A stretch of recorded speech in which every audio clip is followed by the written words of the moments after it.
Nobody wins the game. We're all dead in the end.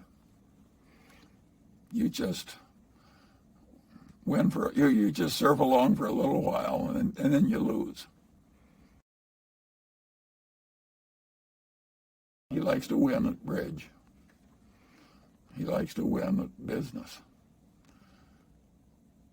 Now, he doesn't like to win at all costs. He wants to win by playing by the rules and all that. But yes, Warren likes to win. Warren is so competitive that if you watch his life, you will find that he doesn't play what he's not good at. When he got old enough so he couldn't play good golf, he quit. And he would do the same thing if his bridge skills went way down.